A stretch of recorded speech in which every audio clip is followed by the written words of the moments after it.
issue of transparency, because voters out there, they want to know as much about you four gentlemen as possible before they vote. Tax returns. Let me bring this to Speaker Gingrich. Earlier this week, you said Governor Romney, after he released his taxes, you said that you were satisfied with the level of transparency of his personal finances when it comes to this. And I just want to reiterate and ask you, are you satisfied right now with the level of transparency as far as his personal finances? Well, you and I have a great relationship. It goes back a long way. I'm with him. This is a nonsense question.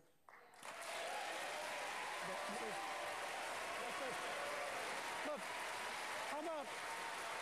how about if the four of us agree for the rest of the evening, we'll actually talk about issues that relate to governing America. Mr. Speaker, you made an issue of this week when you said that he lives in a world of Swiss bank and Cayman Island bank accounts. I didn't say that, you did. I did, and I'm perfectly happy to say that on an interview on some TV show, but this is a national debate where you have a chance to get the four of us to talk about a whole range of issues. But if you make a serious accusation against Governor Romney like that, you need to explain that.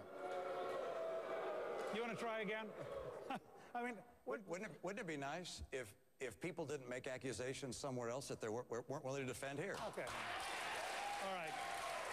Okay. Given that standard, Mitt, I did say I thought it was unusual, and I don't know of any American president who's had a Swiss bank account. I'd be glad for you to explain that sort of thing. Okay. I will. I will. I'll say it again. I have a trustee that manages my investments in a blind trust.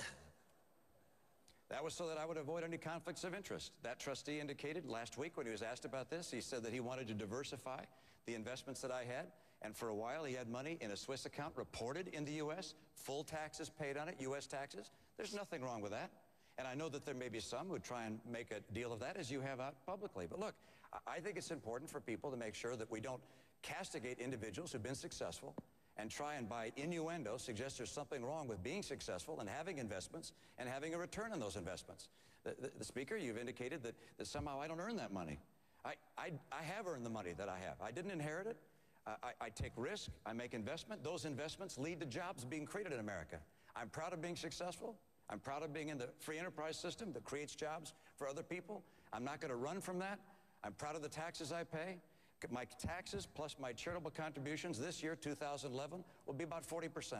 So look, let's put behind this idea of attacking me because of my investments or my money, and let's get Republicans to say, you know what you've accomplished in your life shouldn't be seen as a detriment. It should be seen as an asset to help America.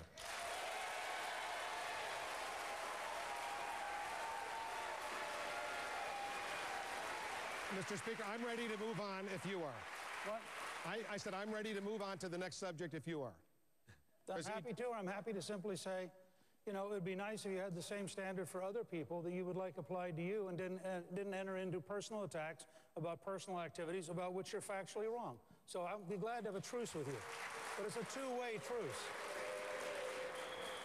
I'm happy on any occasion to describe the things that I believe with regards to the Speaker's background. We'll probably get a chance to do that as time goes on. Mr. Speaker, explain why you think that the money that he made over these many years, recent years, under your tax, hold on, Mr. Speaker, under your tax plan, we're talking about taxes right now, this is substance. Under your proposed tax plan, he would pay zero taxes. Explain that. Well, it depends on whether the particular kind of payments he made were counted under that plan as capital gains or whether they're counted as regular income. But even as regular income, he'd pay about the same. I've said this. My interest, this is where I'm the opposite of Obama. I believe we need to have somebody who fights for hardworking taxpayers. My interest is in reducing everybody's tax here to 15%, not trying to raise his to the Obama level. So I proposed an alternative flat tax. You know, I have proposed an alternative flat tax that people could fill out where you could either keep the current system, this is what they do in Hong Kong, you either keep the current system with all of its deductions and all its paperwork, or you'd have a single page. I earned this amount, I have this number of dependents, here's 15%. My goal is to shrink the government to fit the revenue, not to raise the revenue to catch up with the government, and I'd be happy. Let me just say, I would be happy to have the Mitt Romney flat tax for every American to pay at that rate, and I haven't complained about the rate he pays. Senator